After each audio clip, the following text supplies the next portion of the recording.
السلام علیکم رحمۃ اللہ وبرکاتہ۔ صفا اردو پرائمری اسکول تغوراباد پاگی روڈ وزیر آباد ناندیڑ کی جانب سے آن لائن طرز تعلیم کے تحت آج جماعت ہفتم مضمون اردو کی درسی کتاب میں سے نظم نمبر 3 سکوت شام، آج ہم اس کے مشقی سوالات پڑھیں گے۔ یہ پہلا سوال، ایک جملے میں جواب لکھیے۔ سوال نمبر 1، دن اور رات میں کتنے پہر ہوتے ہیں؟ جواب، دن اور رات میں 8 پہر ہوتے ہیں۔ سوال نمبر 2، افسر نے ابتدائی تعلیم کہاں حاصل کی؟ جواب، افسر نے ابتدائی تعلیم میرٹھ کے مدرسہ عالیہ اور دارالعلوم دیوبند میں حاصل کی۔ سوال نمبر 3، سہانے گیت کون گاتا ہے؟ جواب، سہانے گیت صبا گاتی ہے۔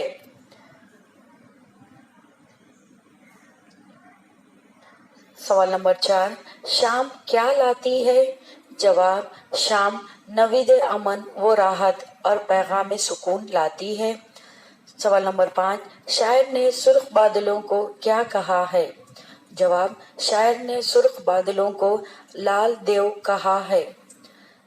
سوال نمبر 6، چھتیں کیوں سونی پڑی ہے؟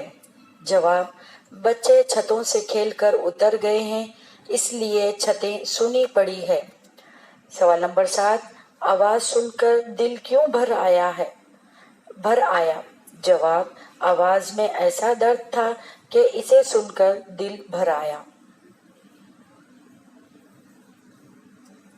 دیکھیے سوال نمبر 2، مختصر جواب لکھیے۔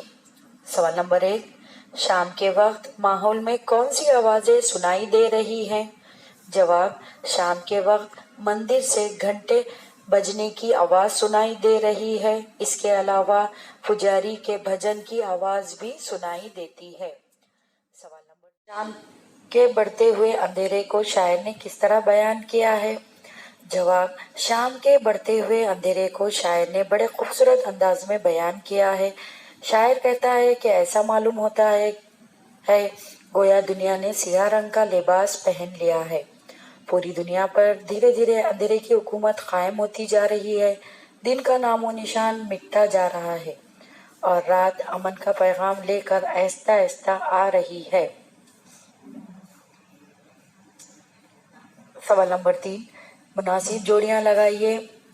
ستون الف، دیکھیے یہاں پہ ستون الف اور آگے اس کے جوابات دیے گئے ہیں۔ پہلا، موزن کی صدا۔ جواب، ہلکی ہوا کے ساتھ آتی ہے۔ دوسرا، صبا۔ جواب، سہانے گیت گاتی ہے۔ نمبر 3، پجاری نے بھجن گایا۔ نمبر 4، دیوار و در۔ جواب، گونج اٹھے۔ نمبر 5، سڑک پر چلنے والے۔ جواب، جھوم کر گانے لگے۔ اس طرح سے بچوں سکوت شام یہ سبق کے مشقی سوالات ختم ہوتے ہیں۔ یہ اتنا ہی کافی ہے، انشاءاللہ اگلے ویڈیو پر پھر ملاقات ہوگی۔ آپ تمام سے گزارش ہے کہ اس ویڈیو کو بار بار سنیں، لائک اور شیئر کریں، صفا اسکول کے چینل کو سبسکرائب کریں۔ اللہ حافظ۔